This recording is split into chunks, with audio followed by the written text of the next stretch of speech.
আসসালামু আলাইকুম রহমতুল্লাহি ওয়া বারাকাতুহু। আজকে কিছু কথা বলবো, কথাগুলো আসলে গুরুত্বপূর্ণ। জানি এই কথাগুলো বলার পর অনেকে আমাকে বাজে মন্তব্য করতে পারেন, অনেকে গালিগালাজ করতে পারেন, অনেকে এটা সহমত হতে পারেন। আমি কোনো দল মত নির্বিশেষে, কারণ আমি কোনো রাজনীতি করি না, কিন্তু রাজনীতি না করলেও সোনার বাংলাদেশকে আমি ভালোবাসি, সেই ক্ষেত্রে এই কথাগুলো বলতেই হচ্ছে। বিষয়টা হচ্ছে এই যে আপনারা কিছু সংখ্যক মানুষ দেখতেছি যে প্রধানমন্ত্রীকে, খালেদা জিয়াকে, জিয়াউর রহমানকে, তারপরে শেখ মুজিবুরকে, আরও কিছু কিছু মানুষকে বিভিন্নভাবে ব্যঙ্গচিত্র করে আপনারা পোস্ট করতেছেন বা পোস্ট করেন, বা বিভিন্ন মানে বাজে ভাষায় গালিগালাজ করা, এগুলো থেকে বিরত থাকুন। কারণ এগুলা আপনার দেশের সুনাম আনতে পারবেন না। কারণ আপনি যে ব্যঙ্গচিত্রগুলো করছেন এবং সোশ্যাল মিডিয়ায় সেগুলো পোস্ট করছেন, এগুলো বিশ্বের সমস্ত জায়গায় পৌঁছে যাচ্ছে। কারণ সোশ্যাল মিডিয়াটা যেহেতু বিশ্ব জুড়ে, তো সেক্ষেত্রে বিশ্বের সমস্ত জায়গায় পৌঁছে যাচ্ছে। সেই ক্ষেত্রে সেই মানুষগুলা আপনাদেরকে বাংলাদেশকে নিয়ে তারা বাজে মন্তব্য বা কটূক্তিমূলক মন্তব্য, এটা করা অস্বাভাবিক কিছু না, আমি মনে করি স্বাভাবিক। সেই ক্ষেত্রে এগুলো থেকে বিরত থাকুন। আর একটা কথা হচ্ছে এই যে আপনারা এই ব্যঙ্গচিত্রগুলো পোস্ট করছেন, চাইলে আপনাদেরকে সবাইকে ডিজিটাল নিরাপত্তা আইনে প্রত্যেকের নামে মামলা করা সম্ভব এবং প্রত্যেককে আইনের আশ্রয় আনা সম্ভব। তো সেই ক্ষেত্রে আপনারা এগুলো থেকে বিরত থাকুন। এই আমি যদি বলি যে যদি বর্তমান প্রধানমন্ত্রীকে আপনারা ব্যঙ্গচিত্র করেন, সেই ক্ষেত্রে আপনি অনেক উপরে উঠে যাচ্ছেন বা সেই ক্ষেত্রে সে অনেক ক্ষতিগ্রস্ত হয়ে যাচ্ছে, এরকম কিছু না। এই ব্যঙ্গচিত্রের কারণে বিশ্বের সমস্ত সব জায়গায় পৌঁছে যাওয়ার কারণে অন্য দেশের মানুষ আপনার বাংলাদেশকে নিয়ে বাজে মন্তব্য করবে, যে মানুষের রুচিবোধ কোথায়। বা খালেদা জিয়ারে নিয়ে যদি আপনি ব্যঙ্গচিত্র করেন, তো সেক্ষেত্রে সেই ছবিগুলো সোশ্যাল মিডিয়ার মাধ্যমে সব জায়গায় পৌঁছে যাচ্ছে। সেক্ষেত্রে আপনার বাংলাদেশকে নিয়ে তারা বাজে মন্তব্য করবে, যে বাংলাদেশের মানুষের রুচি কতটা নিচে। সেই ক্ষেত্রে এগুলো থেকে বিরত থাকুন। এগুলো কোনো মানে রাজনীতির ধরন হতে পারে না, বা এগুলো কোনো ধরনের আপনার মানে বাংলাদেশের জন্য মঙ্গল বয়ে আনতে পারবে না। এগুলো শুধু আপনারা প্রশ্নবিদ্ধ হচ্ছেন বা বাজে মন্তব্যের শিকার হচ্ছেন। তো এই জায়গা থেকে সবাই বিরত থাকার চেষ্টা করুন।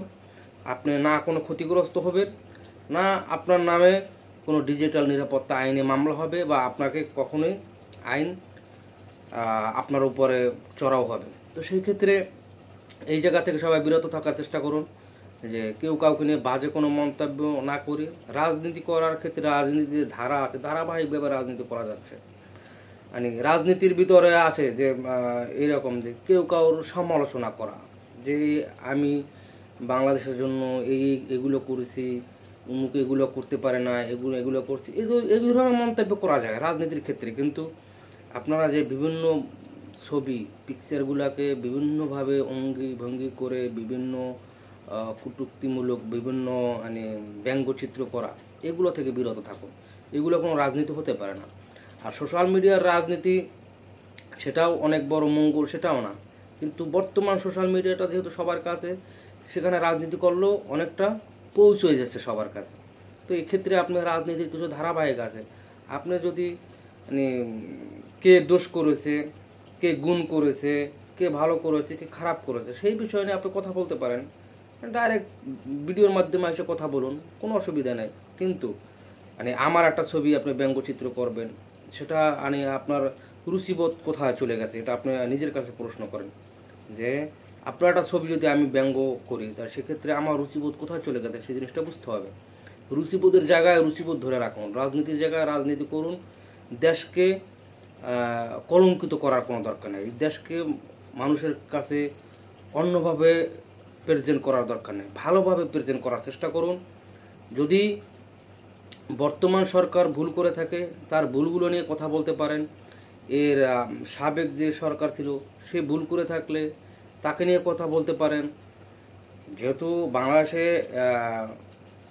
গণতন্ত্র দেশ, তো সেক্ষেত্রে মানে সবার কথা বলার অধিকার আছে। কথাগুলো গঠনমূলকভাবে বলুন। মানে গঠনমূলকভাবে বললে শুনতেও ভালো লাগে, বা সেটার একটা মানে রেসপেক্ট পাবেন, বা রেসপন্সিবিলিটি একটা বিষয় আছে, সেইগুলোটাও বজায় থাকবে। তো আশা করি মানে এই কথাগুলো বলা, মানে আমি একদম বাংলাদেশের সাধারণ নাগরিক হিসাবে কথাগুলো আমি বলা আমি মনে করছি জরুরি মনে করছি, সেই বিধায় আপনাদের সাথে শেয়ার করছি।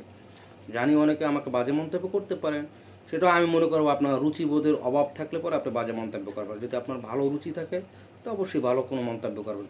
তো ধন্যবাদ সবাইকে। তো দেখা হবে নেক্সট কোনো ভিডিওতে ইনশাআল্লাহ।